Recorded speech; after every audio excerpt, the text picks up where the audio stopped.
The Dakar is halted. The airlift begins a massive operation that will see 1,365 people safely on their way to Libya and onwards to Cairo. Well, the news leaking through last night, even before the conference, of course, and the announcement made by Hubert Auriol, the race director. Said the French Foreign Ministry had informed them that there was the possibility of terrorist attacks, and that the safety of all competitors was of paramount importance. The decision, he says, has been made not to halt the rally, but to go on. We will airlift everyone between Niamey and Saba in Libya. This will be done by the use of an airlift, basically to continue the competition after a 5-day break on the 17th of this month. Well, the reactions throughout the camp were stern, some were incredulity. It's an exceptional situation, of course. For a sportive competition such as this, it's the only solution we can possibly find. It's going to be extremely expensive to lift everyone by air, but it's the safest thing. If we're going to continue the course, continue the race. And of course, once you've told the press, you have to tell the competitors themselves. Oh, Hubert Auriol maintaining his decorum throughout, majestically, of course. Well, he says we've come to a decision unique in the history of the Dakar.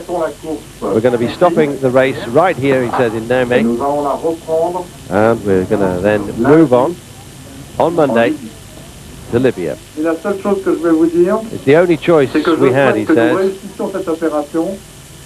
We put in a massive operation, which is essential to allow the Dakar 2000 to arrive safely in Cairo.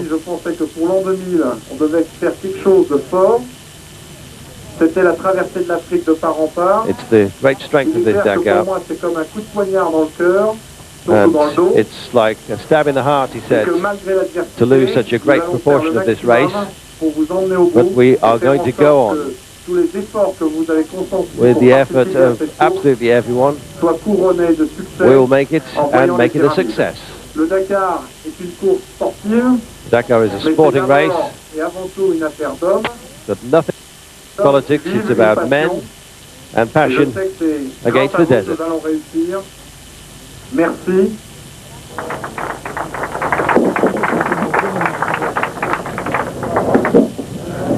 And so, what were the thoughts?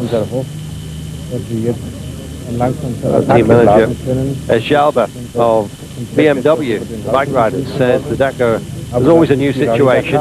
Surprise, he said, just happens to be this time, terrorism this time. 4 days in Libya. He says, well, we can just hope that we make it all the way and that the situation doesn't deteriorate any further. Yes, a good end. Well, it's a little bit of a shock for me because I've been out on the piste all day. My engine was broken and I've been changing a new engine, and I arrived a half an hour ago, and to walk into the bivouac to say that the racing has been stopped for 5 days, and I think for the safety of the people it is a good thing, but for the rally it's terrible. I mean, I was hoping to make up some places. I've lost a lot of time now, and it's not a good thing, but it's good for everybody. The safety, that's important at the end of the day. Picard's co-pilot, Eric Vargoulou, did all 22 of the Dakars. There's always talk about how they're going to change the situation. He said, that's Africa. With the elements, the sand, nothing to do with politics at all. That's the risk. That's what you have to put up with. A bit like the Olympic Games, they're a bit too famous. Ulrich Bremer, Mitsubishi team manager.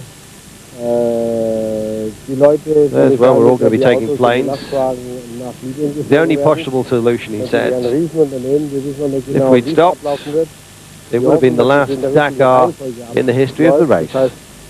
We must go on, he said, to preserve the integrity of the event. We've had problems before. We've overcome them. Now this airlift, he said, it's the only solution. We must fly on to save the race. C'est la même sensation, c'est le même. Oh, Jackie Hicks. C'est la même sensation qu'il y a 15 ans. So it's the same situation as a few years ago. Exactly the same. Just a few things different. There's an excellent decision, he said. Very difficult to make. Very courageous. La volonté d'aller jusqu'au bout, elle est typique d'une organisation comme le Dakar. It's a typical move, he said, by the organisers of the Dakar. They have a great character to do this sort of thing. But it's a tragedy for the people of Niger, and indeed for all the countries of Africa, which are very poor indeed. Many people in Europe start to moralize about Africa, how poor it is and the type of people that live here. But I can tell you, he says, the Dakar is a great boost to the people of Africa, financially and spiritually. And if only people could come here and see the effect that the Dakar has, then they would change their mind. It really is an exceptional event. And as a result, it's a great tragedy for the people of Niger and all the people on the race. And we're going to miss some beautiful places, he says. It's a great decision to continue.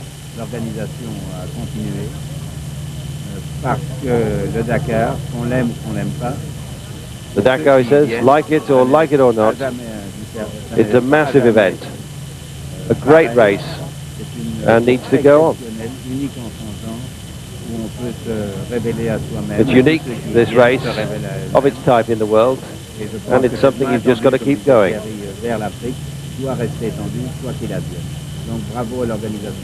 Well done to all concerned, he said. Great decision. And it just shows what an incredible effort has to be made, and it will be made, to save this great race.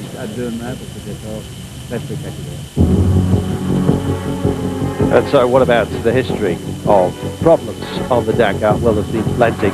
Charles Cabine, an assistant truck driver for Citroën, was shot dead near Gao in Mali in 1991. The team decided to race on and dedicate their victories to their fallen comrades.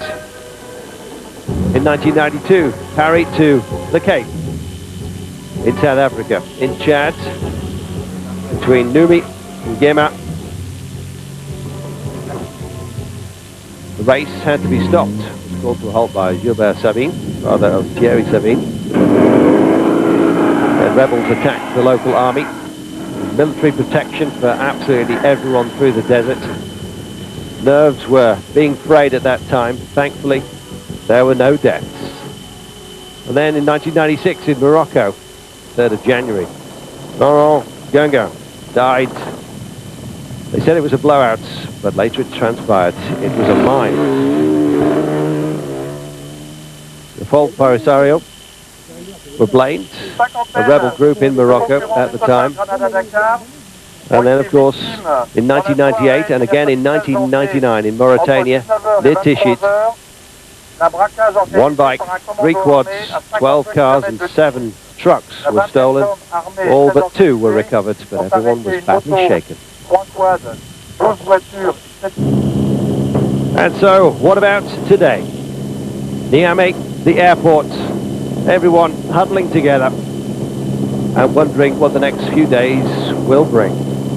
News was beginning to filter through as to the reason for the airlift. Of course, we knew that there was a potential terrorist attack, but the magnitude of it was not available to us in terms of information.